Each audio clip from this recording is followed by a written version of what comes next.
Hey there, I'm Jenny Honican, agency consultant with Kite Technology Group, and I'm here for another episode of Consulting Corner. If you recall last time, and maybe if you don't recall, go back and watch, we set up carrier commission agreements and broker commission agreements when the broker is the PPE. So this time I want to talk to you about producer commission agreements and then commissionable broker commission agreements where the broker actually receives part of the agency's commission. I'm going to share my screen and let's jump into this. So the benefit of having the producer and broker commission agreements kind of pre-programmed into Epic is that your users will just have to check a box. So instead of having to remember or go through a chart of what a producer would receive, what percentage a producer would receive on new business versus renewal business, and having to update that at renewal, you've taken away all the guesswork, you've taken away all the data entry potential errors, and you've just set them up to check a box. So it's really got a lot of benefits to it. And then you know that your producer is always being paid the amount that you had agreed on. So just like in last video, when we went through and set up the company commission agreements, we're going to do the same thing for the producers.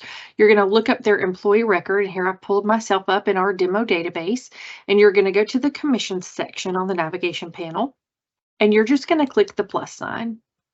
And this is very similar to what we did with carriers last time.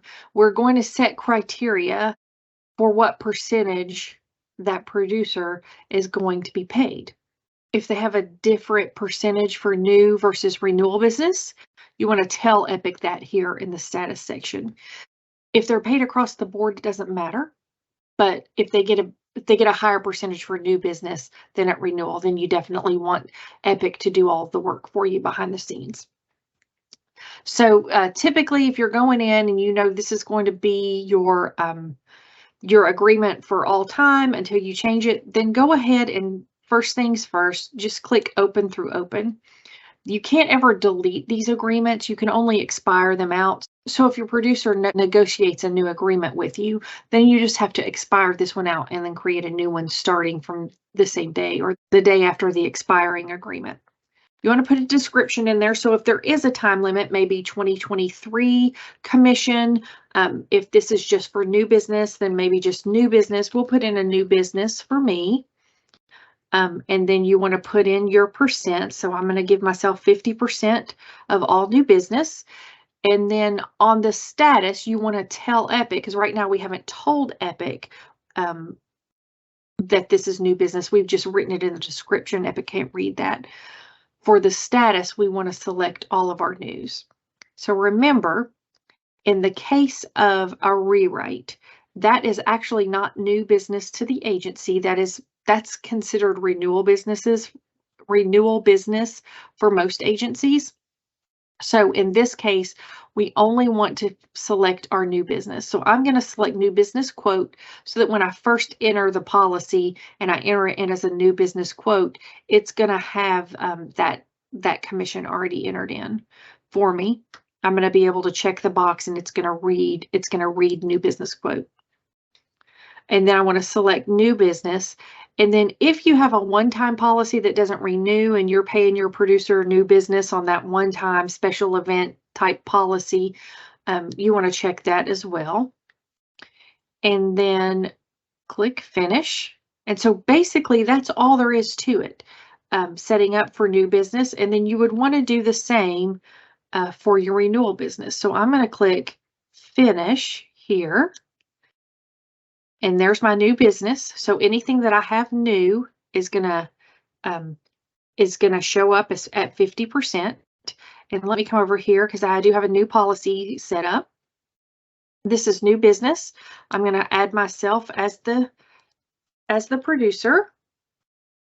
And it automatically checks the box for me and it automatically reads that policy status and pulls in the new business. So I'm going to click finish.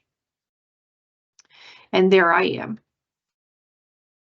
So to create the renewal business, I can go through that whole process again, or I can actions or right click, copy the agreement to the current account, click the detail, And then while it hasn't been assigned to a policy, before it's been assigned to a policy, you can actually make modifications on the agreement. Once you assign it to a policy, you can't make any modifications to the agreement. So in this case, I'm going to remove or just say all again, and then reselect just new and renewal business. This is just a little shortcut. You can build it from scratch if you're trying to keep track. If you're trying to keep track of what you're doing better, you can certainly build it from scratch. I'm going to include my rewrites as well because it's just rewritten to a new carrier. So that's all my statuses that should be included on here. And then I'm going to give this a new name just for me. Epic doesn't read this, but we're just going to call this renewed business, and we're going to update the percentage. And I'm going to give myself 30% on renewal business. So now I have both of those. And if I go in here to my client and select a renewal,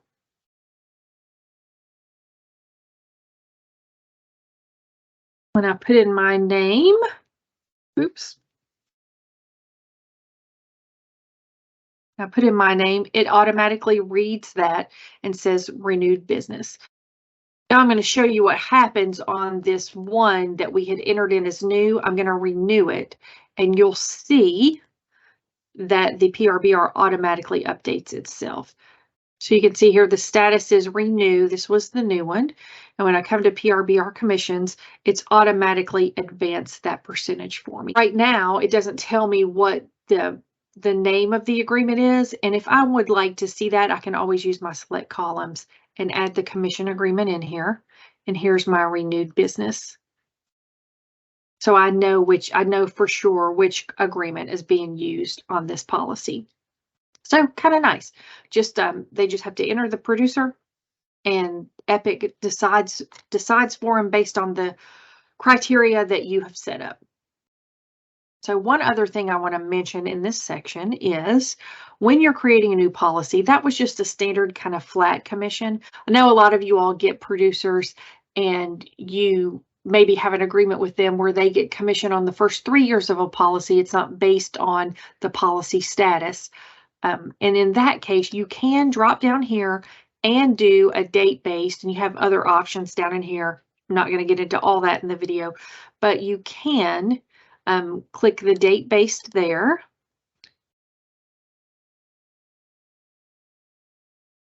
We'll just put in 3-year agreement here.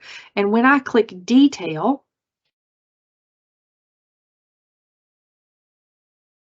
it's actually going to give me the option to configure. So years open through 1, years 2 through open, and you can actually edit this. From open to year 3, we're going to do 50. And then we have to give it years 4 through the end. We're going to say 0%. So we're going to keep that producer on the policy, and you can do it by months as well. We're going to click finish. And so now, for the first 3 years of the policy, when it renews for that third time, it's going to be 50%. And then when it renews for that 4th year, it's going to drop down to 0. So I know a lot of you all do that as well. So that's kind of cool. The second thing I want to show you is how to do a broker.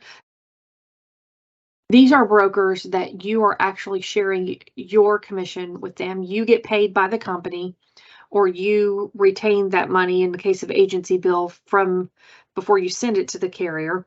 You send a part of the commission to the broker as if they were a producer. Before we go to the commissions section, I just want to show you how you distinguish between a broker that's a PPE and a broker that is commissionable. And it's basically just the check of a box. So you just want to check this commission payable box to make sure that they appear on the PRBR tab and that you can set up commissions for them. And then you just go to the commission tab and add the commission agreement. So the difference between brokers, again, is they can be a PPE or a commissionable broker. So when you're selecting your criteria, pay particular attention to this agreement type here. And you are telling Epic here, is it a receivable, premium payable, or commission payable? And you want this in this case to be commission payable. So this is the commission percentage that you're paying to the broker. And then you would do the same thing. If you're just giving them a flat fee, then you can enter it in there. If you give them, just like your producers, if you're giving them based on new or renewal, you'll need to configure that up here and select your criteria. I'm just going to click finish from now. Back on a policy on the PRBR tab, when you click the plus sign, PPay indicates producer. This is a broker, so you want to actually drop down and select BPay, broker payable. Epic also likes tabs, so you can type B and then tab, and it'll come right up. And then this will give you your list of brokers, and Art Vandalay is what we picked. And there's your standard commission. So slightly different than producers, but a lot of it's the same. The last thing I want to show you is there is a report. So you've got all these commission agreements set up, and you want to make sure which ones are on your policy. I do want to show you this report. It's in the policy section of your reports, and it's verify policy commissions, producer broker agreements. So here's all of your criteria. The ones that you want to really pay attention to are, you can verify the commission, everything or only the discrepancy. So you can see a list of all of your policies, or you can just pick the discrepancies. When I run this report, typically I run it based just on the discrepancies, and then I like to include policies without agreements, because when I'm working with clients, I want that box to be checked on every single client. I don't, you don't want to see a 30% or a 50% manually typed in, because then when it renews, it's never going to update if you have your agreements based on status. You want to have the agreement box checked on all of them. And then if it doesn't come with your effective and expiration dates, then you definitely want to just select your active policies and not everything in the database. You want to limit by that. And here's what the report looks like. This column will list the producer or broker that's on the policy, and then this will list the actual percentage that's on the policy. If there's a commission agreement, it'll put the description here. If there's a commission agreement, it will put the description in this column, and then it'll tell you if it's a standard, date-based, or what have you. The other thing you'll see here is this tilde, and that indicates that additional agreements exist. So this one's on here, but there might be a conflicting agreement. And then you may see some with exclamation points, and that is that agreement is no longer valid. So in these cases, there's multiple agreements on this policy, on these policies, and the goal is to get no discrepancies at all. You want this report, the goal is to get this report blank. You don't want any discrepancies, and you want an agreement. You want an agreement on every policy and no discrepancies. So that's kind of a helpful report for that. All right, well, that's setting up producer and broker commission agreements. Thanks for watching. Here at Kite, we offer all kinds of assistance for you. We do Epic optimizations. If you're migrating to Epic, we can help you with that. We can help you develop workflows. We can assist you with accounting cleanup, with a fresh start. And we've recently added bookkeeping services. If you want to find out more about how we can help you, visit our website or give us a call. Thanks for watching.